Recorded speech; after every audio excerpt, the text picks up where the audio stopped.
Hello everyone, अस्सलाम वालेकुम। उम्मीद करती हूँ कि आप सब खैरियत से होंगे।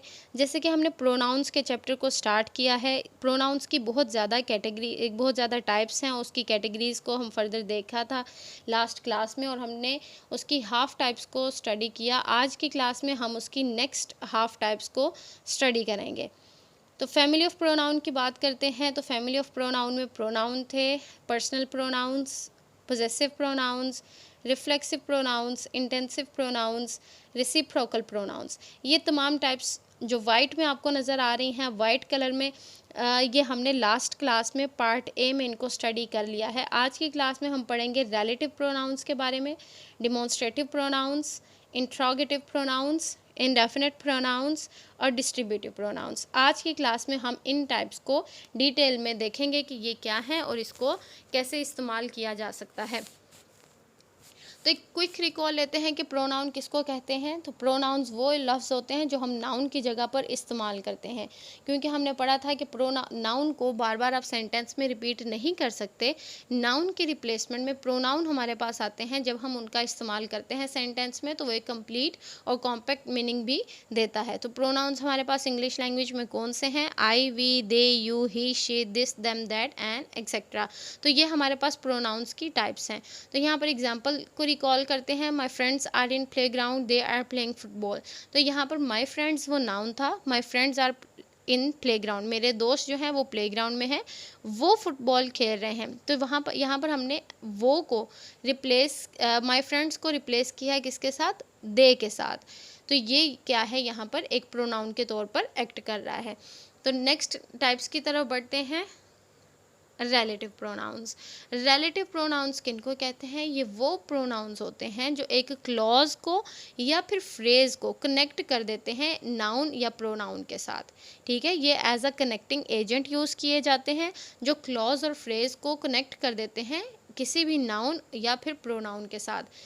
दूसरा रिलेटिव प्रोनाउंस के बारे में क्या हमारी अंडरस्टैंडिंग है वो ये है कि relative pronouns also refer to a noun mentioned previously for the better clarity of a sentence. अगर आपने जुमले में एक नाउन को पहले लिख दिया है, नाउन के बारे में बात की है और आप चाहते हैं कि उस नाउन की मज़ीद वजाहत हो सके, तो फिर आप रिलेटिव प्रोनाउन का इस्तेमाल करते हैं जो वापस रेफ़र बैक करता है उसी नाउन को जिसके बारे में आप बात करना चाह रहे होते हैं। तो अभी आप एग्जांपल देखिए, आपकी अंडरस्टैंडिंग मज़ीद क्लियर हो जाएगी।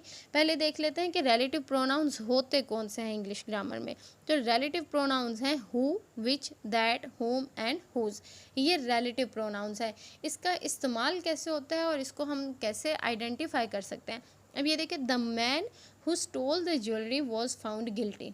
The man who stole the jewellery. अब यहाँ पर हु किसको रेफर बैक कर रहा है? इस नाउन को रेफर बैक कर रहा है।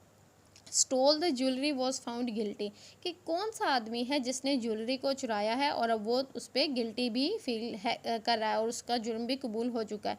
The man who stole the jewellery was found guilty.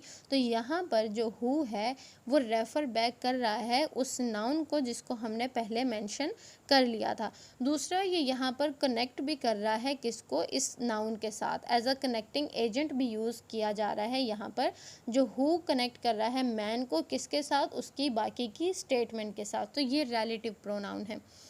दूसरी मिसाल देखिए, the book that you gave me was informative. The book that you gave me. तो ये भी दैट क्या कर रहा है? इस बुक को कनेक्ट कर रहा है इस दूसरे क्लॉज के साथ। ठीक है जी, तो ये बुक क्या है? नाउन है और ये you gave me was informative, ये हमारे पास एक क्लॉज है। ठीक है जी, तो इसको कनेक्ट कर रहा है कौन? दैट कनेक्ट कर रहा है ये पहले वाले और दूसरे नाउन को इस क्लॉज के साथ। तो ये हमारे पास रिलेटिव प्रोनाउंस है। नेक्स्ट हमारे पास टाइप आती है डिमॉन्स्ट्रेटिव प्रोनाउंस की। जैसे कि नाम से ही वाज़ह हो रहा है कि डिमॉन्स्ट्रेटिव प्रोनाउंस कौन से होते हैं। ये वो प्रोनाउंस हैं जो पॉइंटर के तौर पर इस्तेमाल किए जाते हैं, जो इशारा करते हैं किसी एक ख़ास चीज़ की तरफ एक ही सेंटेंस के अंदर में। Demonstrative pronouns replace the noun whereas demonstrative adjective qualifies the nouns. जो डिमॉन्स्ट्रेटिव प्रोनाउंस हैं वो किसी भी नाउन को रिप्लेस करने के तौर पर इस्तेमाल किए जाते हैं, जबकि जो डिमॉन्स्ट्रेटिव एडजेक्टिव्स होती हैं, एडजेक्टिव्स के बारे में हम जानते हैं कि एडजेक्टिव हमेशा नाउन को क्वालिफाई करने के लिए इस्तेमाल किया जाता है, नाउन को एक्सप्लेन करने के लिए बताया जाता है। तो जो डिमॉन्स्ट्रेटिव प्रोनाउंस हैं ये नाउन को सिर्फ रिप्लेस करते हैं। डिमॉन्स्ट्रेटिव प्रोनाउंस हमारे पास हैं this, that, these and those. This और दैट की जो कैटेगरी है वो सिंगुलर है, दीज और दोस की जो कैटेगरी है वो प्लूरल है। यानी अगर आपने सिंगुलर चीज़ों की तरफ इशारा करना होगा तो दिस एंड दैट, प्लूरल चीज़ों की तरफ इशारा करना है तो दीज एंड दोस इस्तेमाल करते हैं। एग्जाम्पल देखिए, आई प्रेफर दिस। यहाँ पर दिस को यूज़ किया गया है नाउन को रिप्लेस करने के लिए। तो सेकंड पॉइंटर में हमने यही कहा था कि डिमॉन्स्ट्रेटिव प्रोनाउंस जो हैं वो नाउन को रिप्लेस करते हैं। आई प्रेफर दिस, आप यहाँ पे ये भी कह सकते थे I prefer black colour to wear, या I prefer spaghetti to eat. तो यहाँ पर ये जो स्पेगेटी को रिप्लेस किया वो किसने किया है, दिस ने यूज़ किया है। तो ये नाउन रिप्लेसर के तौर पर भी इस्तेमाल किए जाते हैं। दूसरा जो हम पॉइंटर की बात करते हैं तो ये देखिए, these are beautiful but those belong to Jenny. तो ये जो दीज है ये इशारा कर रहा है कुछ ऐसी चीज़ों की तरफ जो वहाँ पर मौजूद हैं, वहाँ पर पाई जा रही हैं, लेकिन वो प्लूरल फॉर्म में, राइट। तो ये पॉइंटर के तौर पर भी इस्तेमाल करते हैं और नाउन रिप्लेसर के तौर पर भी इस्तेमाल करते हैं। नेक्स्ट है इंट्रोगेटिव प्रोनाउंस। इंट्रोगेटिव प्रोनाउंस हमें नाम से ही आइडिया होता है कि इंट्रोगेटिव किसको कहते हैं, जो क्वेश्चन इम्पोज करते हैं। तो वो वाले प्रोनाउंस जो एक क्वेश्चन को इंट्रोड्यूस करवाएं, जो एक सवाल को शुरू करते हैं या सवाल की तरफ इशारा करते हैं, उनको हम इंट्रोगेटिव प्रोनाउंस कहते हैं। इंट्रोगेटिव प्रोनाउंस इंग्लिश ग्रामर में कौन से हैं जी, who, whom, whose, what and which. ये हमारे पास इंट्रोगेटिव प्रोनाउंस हैं। एग्जाम्पल देखिए, who will go for fishing, What do you need? Whose pencils are on the table? तो ये सारे क्या हैं, ये वो वाले प्रोनाउंस हैं जो क्वेश्चन को इंट्रोड्यूस करें कि कौन फिशिंग पर जाएगा।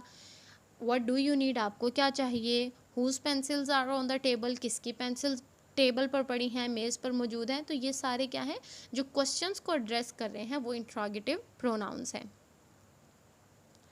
नेक्स्ट है indefinite pronouns. Indefinite pronouns refer to unspecified beings, objects and places. Unspecified का मतलब जिसको आपने क्लियरली एड्रेस नहीं करना, किसी चीज़ को आपने पोशीदा रखना है, ढके छुपे अल्फाज में आपने उसके बारे में बात करनी है। वो कोई ऑब्जेक्ट भी हो सकते हैं, इंसान भी हो सकते हैं, या फिर जगहें भी हो सकती हैं। यानी आपने उनके नाम से नहीं मुखातिब करना, जबकि जनरली आपने अनस्पेसिफाइड वे में उनसे बात करनी है। इंडेफिनिट प्रोनाउंस की एग्जांपल से आपको आइडिया हो जाएगा, जैसे कि anyone, somebody, whichever, whoever, something, nobody and so on। ये सारे जो लिस्ट आपको दिखाई दे रही है ये कौन से हैं, ये इंडेफिनिट प्रोनाउंस हैं। एग्जाम्पल देखिए यहाँ पर, somebody must have seen the culprit। somebody कोई भी शख्स। अब यहाँ पर उन्होंने ये नहीं कहा कि अहमद, अली, अकबर और XYZ पर्सन, नो, यहाँ पर अनस्पेसिफाइड बीइंग की बात की जा रही है। somebody इसका मतलब कि कोई भी वो हो सकता है। somebody must have seen the culprit, there is something in my shoe, कि मेरे जूते में कुछ है। अब वो कुछ को स्पेसिफाई नहीं किया, वो ये नहीं कहा कि कोई नेल है, ये नहीं कहा कोई टेप है, ये नहीं कहा कोई स्टोन है, ये कुछ भी। वो जब there is something in my shoes, this something is referring to any unspecified object, ठीक है। तो वो जो अनस्पेसिफाइड ऑब्जेक्ट और बीइंग्स को एड्रेस करते हैं वो इंडेफिनिट प्रोनाउंस होते हैं। नेक्स्ट हमारे पास टाइप है डिस्ट्रीब्यूटिव प्रोनाउंस की। Distributive pronouns refer to persons और things one at a time. इसका मतलब कि अगर ज़्यादा सारे लोग मौजूद हैं लेकिन आप उसमें रेफ़र करना है किसी एक ख़ास शख्स को, यानी इंडिविजुअली एक वक्त में एक शख्स को या एक चीज़ के बारे में आप बात करना चाहते हैं, तो तब आप इसको डिस्ट्रीब्यूटिव प्रोनाउंस का इस्तेमाल करेंगे। डिस्ट्रीब्यूटिव प्रोनाउंस चूँकि आप ज़्यादा सारे लोगों में से एक की बात करना चाह रहे हैं, एक की इंडिविजुअली बात करना चाह रहे हैं, इसलिए ये सिंगुलर ट्रीट किए जाते हैं और इनके साथ वर्ब की सिंगुलर फॉर्म ही यूज़ करते हैं। डिस्ट्रीब्यूटिव प्रोनाउंस हमारे पास 3 हैं, each, either and neither.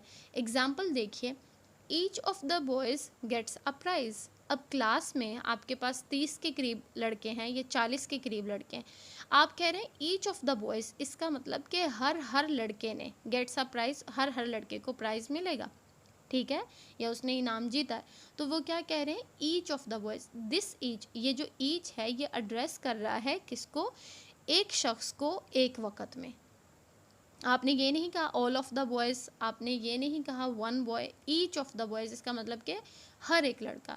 Either of you can go, आप या आप जा सकते हैं। तो अगेन ये दो लोग खड़े हैं, आपने दोनों को इकट्ठे मुखातिब नहीं हुआ, आपने एक को पहले बात की है और एक से बात कर रहे हैं, दोनों से बात कर रहे हैं और दोनों को एक ही वक्त में एड्रेस करना चाह रहे हैं। Either of you can go, कोई भी जा सकता है। Neither of the accusations is true, तो ये सारे क्या हैं, ये डिस्ट्रीब्यूटिव प्रोनाउंस हैं जो रेफ़र करते हैं पर्सन्स और थिंग्स को वन एट अ टाइम, एक वक़्त में एक को रेफ़र करना, ये क्या होगा, डिस्ट्रीब्यूटिव प्रोनाउंस। ये तमाम डिस्ट्रीब्यूटिव प्रोनाउंस की टाइप्स थी। अगर आपको कोई मज़ीद इन पे सवाल बाकी है तो आप पूछ सकते हैं कमेंट सेक्शन में। नेक्स्ट हम अपनी क्लासेस में प्रोनाउन के बारे में मज़ीद अपनी प्रैक्टिकल इम्प्लीकेशन करेंगे, हम उसकी कुछ एक्सरसाइज सॉल्व करेंगे ताकि आपकी अंडरस्टैंडिंग मज़ीद क्लियर हो जाए। आप कोई भी सवाल पूछ सकते हैं और इसको वीडियो को शेयर कीजिए और कमेंट कीजिए, सब्सक्राइब कीजिए ताकि आप नई वीडियोज़ हासिल करते रहें। Thank you so much, take care.